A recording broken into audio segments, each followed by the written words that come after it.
Sejam muito bem-vindos a mais uma das nossas análises. Hoje, a gente vai embarcar numa verdadeira caça ao tesouro filosófica. E o nosso prêmio, tentar descobrir a verdadeira definição de justiça. Para conseguir isso, a gente vai colocar o chapéu de arquiteto e construir, tijolo por tijolo, a famosa utopia de Platão descrita lá na sua obra mais célebre, A República. Bom, vamos direto ao ponto. O nosso roteiro, o nosso mapa filosófico de hoje, tem 4 paradas essenciais. 1. Valores universais e escolhas. 2. As 3 partes da alma. 3. A cidade ideal de Platão. E, por fim, 4. O enigma da justiça. Então vamos lá. Parte 1. Valores universais e escolhas.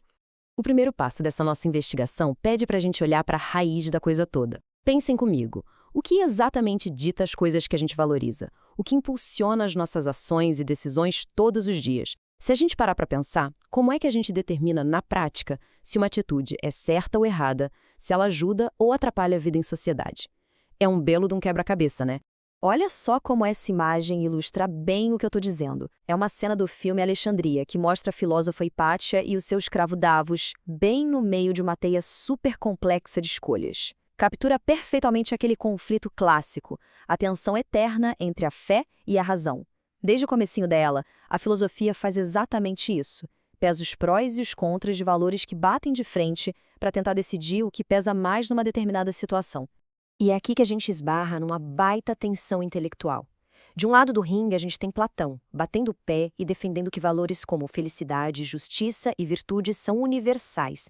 Tipo, eles já nascem com a gente e valem para qualquer época, sem exceção. Do outro lado, muito tempo depois, lá no fim do século XIX, aparece Nietzsche criticando pesadamente essa ideia. Para ele não tem nada de universal. Todos os valores são, na verdade, produzidos histórica e socialmente, criados ali no calor do momento, de acordo com a situação de um povo. Isso nos leva à nossa parte 2, as 3 partes da alma. Agora que a gente já entendeu como enxergar esses valores, vamos sair um pouquinho dessa esfera geral e dar um zoom. Vamos olhar para o nível micro, lá para dentro do ser humano, para entender como Platão achava que a nossa mente funcionava. Para ele, a gente é uma mistura entre a matéria, que é o corpo imperfeito, e a imaterialidade da nossa alma. Essa alma, a psique, vem do latim anima, que é basicamente o sopro de vida que dá movimento ao corpo.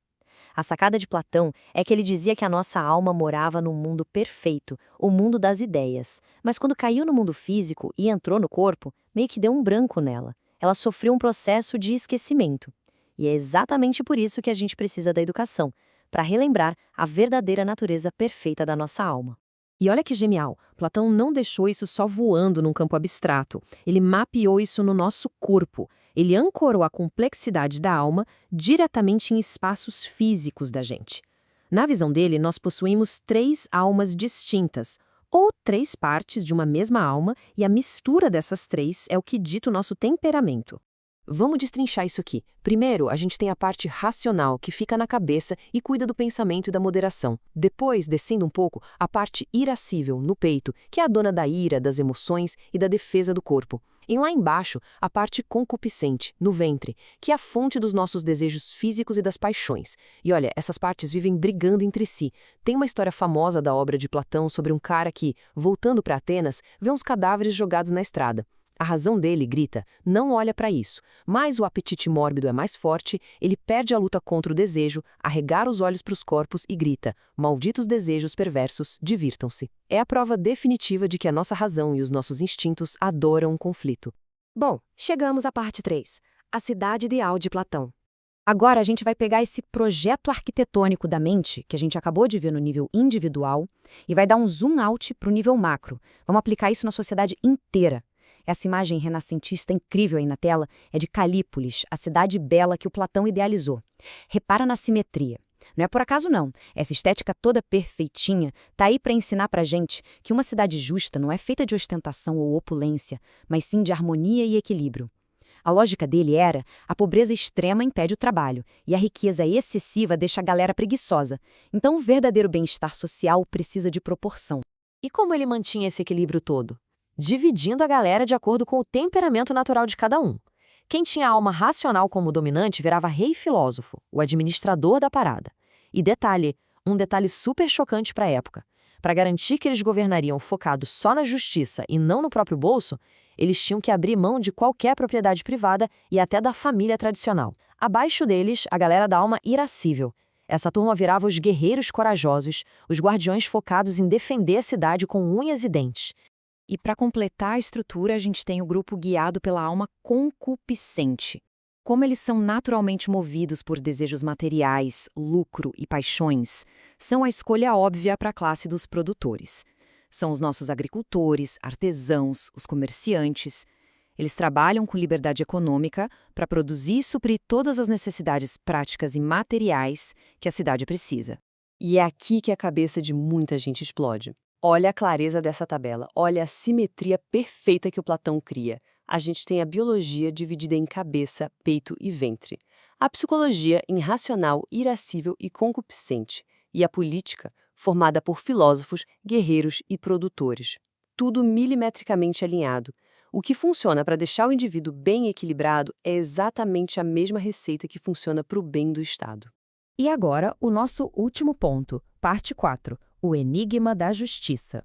Depois de montar todas essas peças do quebra-cabeça, tanto da cidade enorme quanto da mente humana, chegou a hora do clímax da nossa caça ao tesouro. Afinal, o que o Platão queria dizer com justiça? O segredo é exatamente este. Justiça é cada um fazer a sua própria parte sem interferir nas outras. Para ele, a justiça não é só aquele senso comum de não roubar ou não mentir. Isso aí são só os sintomas. A verdadeira justiça é um princípio interno de organização. É quando cada parte, seja dentro da sua alma ou nas ruas da cidade, faz a sua função com excelência, sem dar uma despertinho e tentar invadir a área do vizinho. O passo a passo para essa harmonia acontecer é super claro. Passo 1. A razão, que é a parte mais sábia, senta na cadeira do chefe e governa as decisões. Passo 2. O instinto irascível apoia essa razão com firmeza e defende a cidade de forma corajosa. E passo 3. Os apetites e desejos continuam existindo e produzindo, mas com temperança, aceitando numa boa serem moderados pela razão. Quando essa sequência acontece direitinho, aí sim a gente alcança a tão famosa justiça platônica. Só que, como tudo na vida, a filosofia platônica avisa sobre o perigo do desequilíbrio. O que acontece se o produtor decidir que quer governar? Ou se o guerreiro usar a força bruta para tomar o poder? A harmonia desmorona na hora. Quando as partes se intrometem onde não são chamadas, a cidade e a alma começam a ficar doentes. E é aí que surgem as 4 formas degeneradas e injustas de organização. A timocracia, que é movida só pela honra militar, a oligarquia, completamente dominada pela ganância, a democracia, que o Platão achava que era só uma desordem caótica da multidão, e, o fundo do poço, a tirania.